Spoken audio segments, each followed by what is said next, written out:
Saya dulu sempat bertanya, apa sebab Jokowi tidak mau melanjutkan proyek Wisma Atlet Hambalang yang mangkrak pada era Presiden SBY?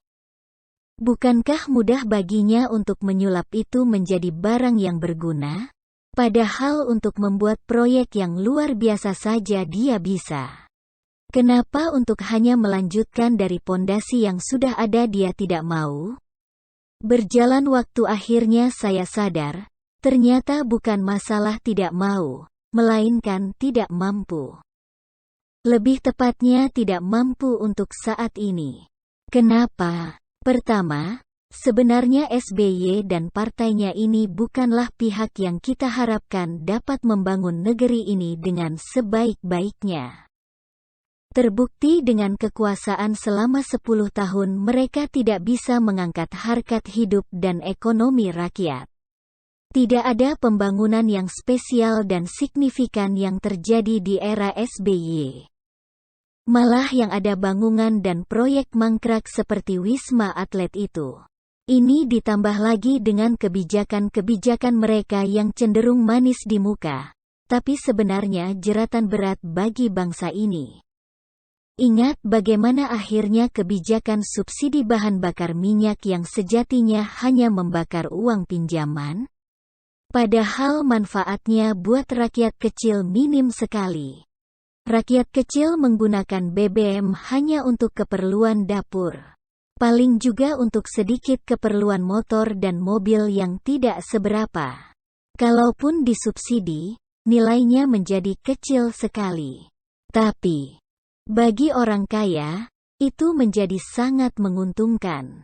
Bayangkan mereka menerima subsidi dari penggunaan BBM dalam jumlah yang luar biasa. Mobil-mobil mewah mereka, alat angkut usaha transportasi mereka. Bahkan pabrik-pabrik dan industri mereka menerima subsidi yang mungkin 100 juta kali lipat besar dibandingkan subsidi yang diterima oleh rakyat kecil. Akibatnya sekarang, kita terbelenggu dengan hutang yang justru dipakai untuk menalangi subsidi itu. Ada lagi kebijakan BLT, yang sebenarnya hanya pemanis saja. Tapi tidak menyentuh solusi sebenarnya bagi rakyat kecil. Terbukti sampai dengan akhir jabatannya, tingkat kemiskinan di negeri ini masih saja tinggi. Itu artinya BLT itu bukan solusi, sekedar pemanis janji politik. Yang mengkhawatirkan sebenarnya, apakah semua BLT itu dulu masuk ke rakyat kecil atau tidak?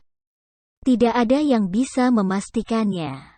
Kemudian, ketidakmanfaatan pemerintahan SBY diperparah dengan hampir semua pejabat terasnya.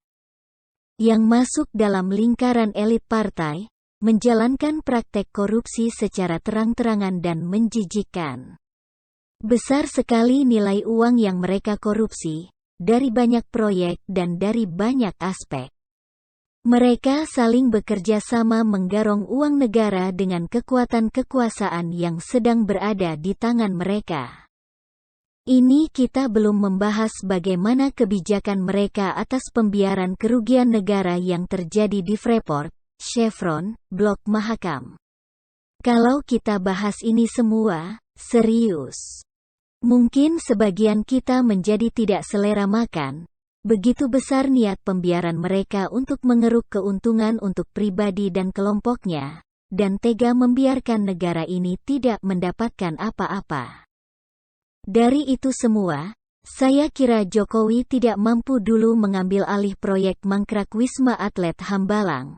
Karena kalau itu dikerjakan, pengingat, alert. Tombol waspada kita sebagai negeri berdaulat akan hilang. Wisma Atlet Hambalang adalah simbol dari ketidakbecusan pemerintahan di era itu. Sementara ini, sebelum negara benar-benar maju, bangunan itu jangan sampai hilang. Dia harus tetap ada untuk menjadikan kita tetap waspada dan berjaga-jaga dari perilaku yang sama di depannya. Ini tidak jauh beda dengan Polantas yang membiarkan bangkai motor atau mobil yang hancur akibat kecelakaan, menjadikannya monumen sederhana, di tempat-tempat yang seringkali terjadi kecelakaan. Itu merupakan peringatan bahwa kalau pengguna jalan melakukan hal yang sama dengan pengendara sebelumnya, tidak taat dan cenderung ugal-ugalan, maka juga bisa mengalami seperti kendaraannya. Dan secara pribadi, saya melihat ada satu alasan kenapa Wisma Atlet mangkrak dibiarkan saja.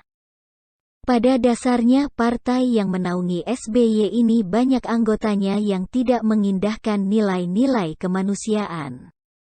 Selain yang tersebut sebagai koruptor tadi, juga ada berkumpul di sana profesi maling panci, tukang sabu, tukang santet. Bagaimana kita menjelaskan ada kepala daerah yang mengancam pejabat negara dengan santet? Mungkin agar nanti ada wadah tersendiri bagi mereka, tidak menyebar kemana-mana, biarkanlah Candi Hambalang itu tetap ada, sebagai tempat berkumpulnya komunitas seperti ini.